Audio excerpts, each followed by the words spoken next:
Welcome to the AdTech Forum and the first episode of our new series, Transparency, sponsored by DoubleVerify. With today's fast-moving and often polarizing news cycle, advertisers are dealing with everything from brand safety issues to concerns about the quality of polarizing news, content, and more. Today's guest is Sarah Caputo, the Chief Digital and Marketing Officer at Envisionit. Sarah has brand, agency, and tech experience where she was the head of marketing at Plank and led digital media strategy and investments at Allstate. Sarah, thanks for being here today. Thank you, guys. It's a lovely introduction. It's good to see you both. Good to see you. We're going to go ahead and dive right into it today. So our first question is, how can verification and authentication tools help keep brands safe and protect advertisers' reputations, especially right now with all the ongoing global conflicts and it being an election year? Yeah, I think just to start that it's really important to understand strategically, where brand may or may not need to be aligned.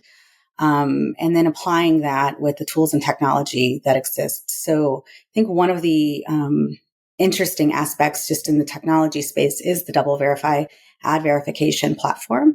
They do a really great job of consistently making updates categorically around those topics that might be inflammatory or sensitive to brands that need to protect their reputation, especially in special ads categories, which is really, really prevalent coming from my background at Allstate. Lived, eat, and breathe this one. So from a categorical perspective, the amount of information that's out there has been exponentially growing in terms of some topics that do feel a little bit sensitive. Violence, hate speech, just negativity in general in the political cycle and environment we're in. So having the ability to access that and block traffic and ads from showing up in those platforms and in the context of that is really becoming increasingly important.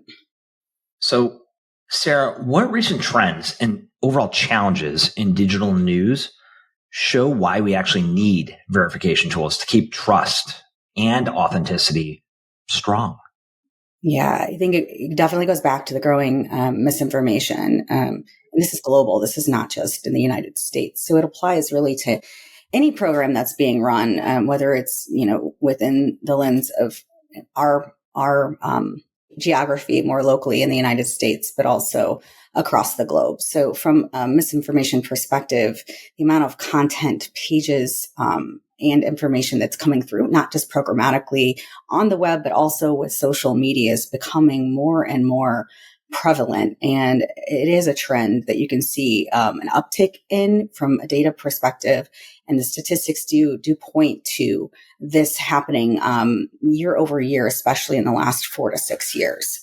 And think that the sentiment from consumers also is that they don't know who to trust and what to believe. And in some cases, they're inadvertently sharing out that misinformation. So it's something to be very cognizant of in terms of fact checking and how do we kind of come to a point where we can centralize, similar to like the IAB standards for advertising, where sites and outlets and information are happening, the ability to kind of balance letting that information in as an industry. Just because this doesn't seem to be going away, and it's extremely prevalent at this point in time. It's very prevalent. So, with that said, as someone who is running a mid-size agency and dealing with clients of mid-market and enterprise size, how do you help your advertisers handle the tricky tasks of being able to place ads in sensitive news content while at the same time doing your best to protect their brand's integrity and avoiding blocking news, because news is relevant. We want advertisers to be focused and surrounded by news. And I will start with that. That's exactly right. I worry that if we block so much of that content, the only way for them to earn money to be able to actually give us news that's ethical and factual is to support by advertising alongside that content. So I think that's an important point that we first and foremost do not want to over-index on, just because from an ethics perspective, we want to be able to have ethical news and advertising that makes sense. So, going too far on the other end of the spectrum can definitely not be advantageous for us just as citizens. Secondarily, though, the tools do exist within, the platform and technology to be able to do whitelisting and then blocking of different domains that we find that might be more sensitive or providing more of that misinformation. And then when you augment that with a DoubleVerify tool with pre and post bid, capabilities, we're able to add that additional layer because they are the experts in like more of the publisher side aspects of brand safety in a way that's really meaningful.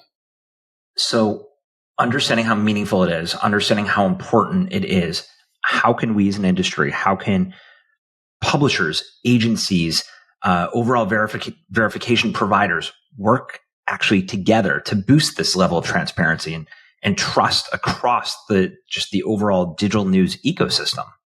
Yeah, it's interesting because this is something where I see a lot of the ad tech industry trying to come together around how to solve for measurement and attribution, unified ID, so on and so forth, all the things that are occurring. And, it makes sense because in order to have advertisers spend on the platform, you have to kind of solve for that and have techniques in measurement that show you what's working and not working. I would love for the industry to actually take a similar approach, knowing that it's less about monetization, but more about the right thing to do as it relates to publishers coming together to create an industry standard. There are outlets out there that are non-for-profit that talk about where this misinformation is coming from. So if you think about the ability to actually maybe block sources that show up regularly on those platforms. It would not be a very heavy lift just in general, but it would take the industry coming together from a publisher's and supply perspective to actually come up with those standards for the betterment of the industry at large. So that's something I'd like to see. I know that there's, some challenges that come with that, just as we see with the measurement solutions that they're trying to come together on. Ideally, the suppliers would be held a little bit more accountable for what they're bringing in, as well as the DSPs, making sure that they're partnering with SSP supply partners in general that are ethical and trying to do their best to avoid, some of this problem. You mentioned a lot about, misinformation and the importance of determining what isn't accurate information in various news sources on the market. But, what are the tools and strategies that can make sure that the news content, stays credible and authentic and really safe for advertisers in the market? What are some of those strategies you may look at? Yeah, I think it's not to use the old saying, it's a multi-pronged approach, but there are definitely multiple ways in. From a DSP perspective, you have the ability to use their contextual AI solutions as well as DoubleVerify, which has a contextual component to their technology. You have the ability to actually augment with PMP and PG deals, which are direct and completely controlled, so that you're kind of balancing that. And there's other benefits there too. And then generally speaking, the Gen AI improvements, actually, this is going to benefit this particular topic. The LLMs, the language models, are getting more and more strong and accurate. So as we think about contextual AI solutions and that technology evolving, we'll be able to actually understand the context and sentiment around where content is showing up in a more accurate way. So Gen AI, I think, is going to do a little bit here also, which is going to help DoubleVerify and other partners' products become even stronger.